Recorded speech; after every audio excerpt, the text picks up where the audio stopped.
नमस्कार, मैं डॉक्टर सुप्रीत आप सभी का भारत मौसम विज्ञान विभाग की दैनिक मौसम परिचर्चा में स्वागत करता हूं। आज 27 जून है। सबसे पहले हम आज की परिचर्चा के मुख्य बिंदु को देखेंगे।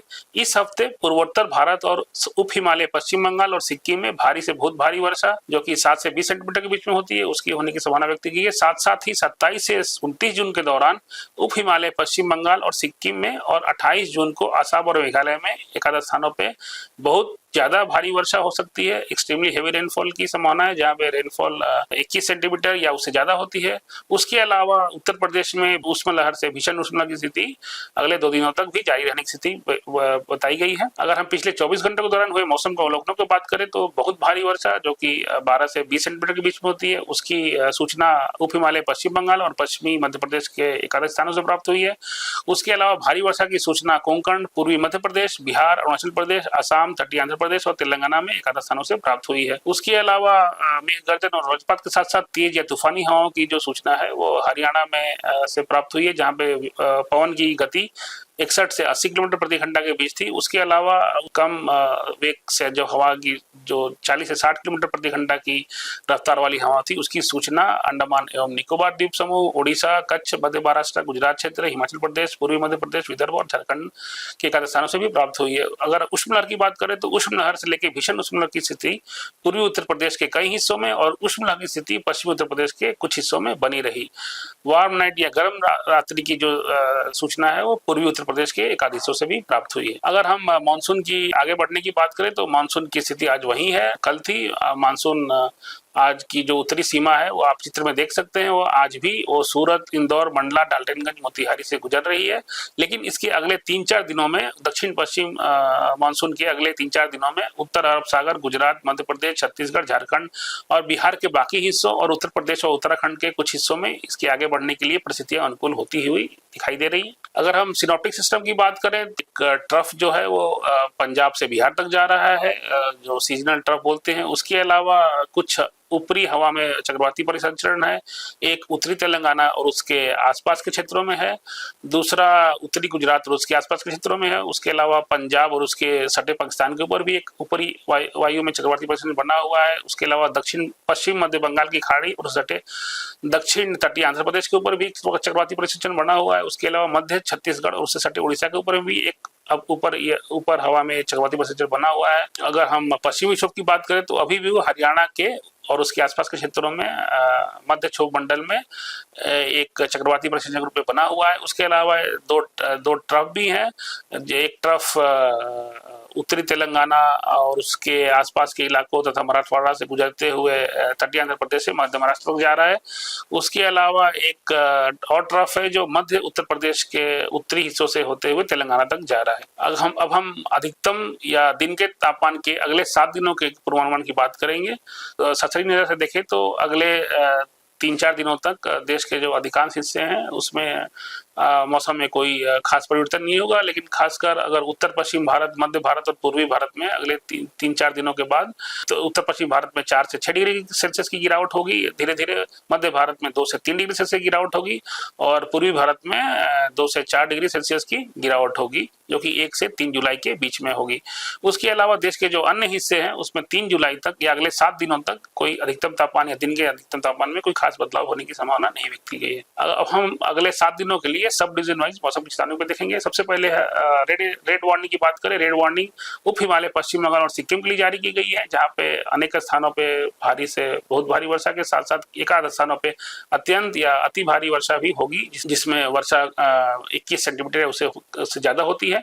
उसके अलावा उसे सटे हुए उत्तर देश के जो उत्तर पूर्वी राज्य हैं, असम, मेघालय, अरुणाचल प्रदेश, उसके अलावा देश के जो पूर्वी हिस्से हैं बिहार, उड़ीसा, झारखंड, छत्तीसगढ़ और साथ साथ विदर्भा और पूर्वी मध्य प्रदेश में वहां भी ऑरेंज वार्निंग जारी की गई है। इन सभी क्षेत्रों में खासकर बिहार, उड़ीसा और झारखंड में जो वज्रपात है, अत्यंत भीषण वज्रपात, इंटेंस लाइटनिंग या मॉडरेट टू इंटेंस लाइटनिंग या वज्रपात की संभावना व्यक्त की गई, इसलिए ऑरेंज अलर्ट जारी किया गया है। उसके अलावा भारी से बहुत भारी वर्षा के लिए ऑरेंज अलर्ट देश के उत्तर पूर्वी क्षेत्रों में जैसे कि बता चुके हैं पहले। उसके अलावा अगर उष्मलहर की बात करें तो पूर्वी उत्तर प्रदेश में भीषण उष्मलहर की स्थिति बनी रहेगी एकादश स्थानों पे, उसके लिए भी ऑरेंज वार्निंग दी गई है। साथ साथ में हरियाणा और पश्चिमी उत्तर प्रदेश में एकादश स्थानों पे उष्मलहर की स्थिति जारी रहेगी, उसके लिए येलो वार्निंग दी गई है।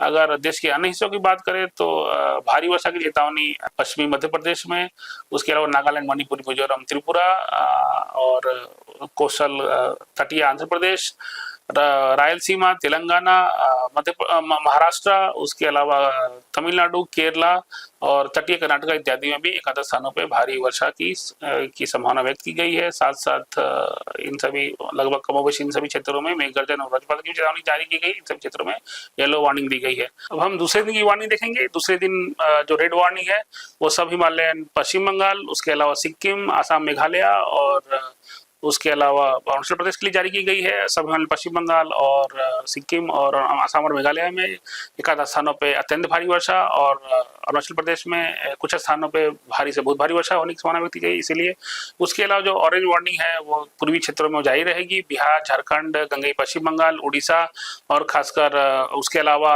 अंडमान और निकोबार द्वीप समूह और केरला में भी, इन सभी क्षेत्रों में खासकर जो पूर्वी भारत है वहाँ पे मेघ गर्जन और वज्रपात के लिए, इंटेंस लाइटनिंग के लिए, उसके अलावा अंडमान निकोबार द्वीप समूह और केरला में एकादश स्थानों पर भारी से बहुत भारी वर्षा के साथ साथ तेज और तूफानी हवा, मेघ गर्जन और वज्रपात इत्यादि के लिए। उष्मलहर की बात करें तो दूसरे दिन भी उत्तर प्रदेश में, जबकि खासकर पूर्वी उत्तर प्रदेश में एकादश स्थानों पर भीषण उष्मलहर की स्थिति जारी रहेगी। उसके लिए भी ऑरेंज वार्निंग उत्तर प्रदेश के लिए जारी की गई है। और उसके अलावा हरियाणा और पश्चिमी उत्तर प्रदेश में उष्मलहर के लिए येलो वार्निंग जारी रहेगी। जो उष्मलहर की वार्निंग तीसरे दिन भी कम हो जाएगी, केवल उत्तर प्रदेश में उष्मलहर की चेतावनी दी गई है।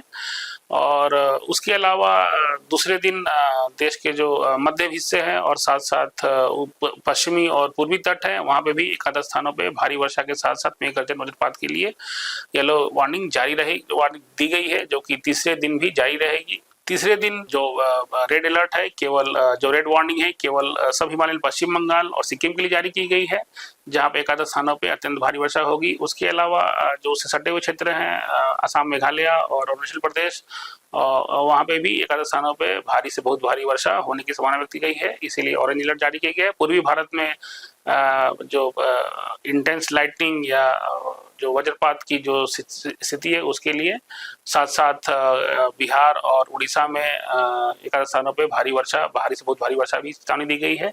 इन सभी क्षेत्रों में बिहार, झारखंड, उड़ीसा, गंगई पश्चिम बंगाल, इन सभी क्षेत्रों में वज्रपात, मेघ गर्जन और भारी से बहुत भारी वर्षा के लिए भी ऑरेंज वार्निंग जारी रहेगी, जो अरुणाचल प्रदेश और केरला में भी उसी के लिए जारी रहेगी।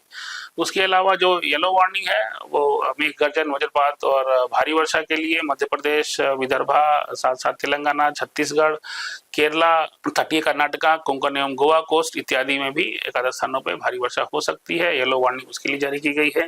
और चौथे दिन जो है उष्मलहर की स्थिति में काफी कमी आएगी, केवल उष्मलहर की वो चेतावनी केवल पूर्वी उत्तर प्रदेश के लिए जारी की गई है। उसके अलावा जो ऑरेंज अलर्ट पूर्वी भारत के लिए दी गई है वो जारी रहेगी। इन सभी जैसे कि बिहार, पश्चिम बंगाल राज्य, सिक्किम, असम, मेघालय, उड़ीसा और अंडमान और निकोबार द्वीप समूह में, इन सभी क्षेत्रों में तेज या तूफानी हवाओं के साथ साथ मेघ गर्जन, वज्रपात और कहीं कहीं भारी से बहुत भारी वर्षा भी हो सकती है। इन सभी क्षेत्रों में ऑरेंज वार्निंग दी गई है।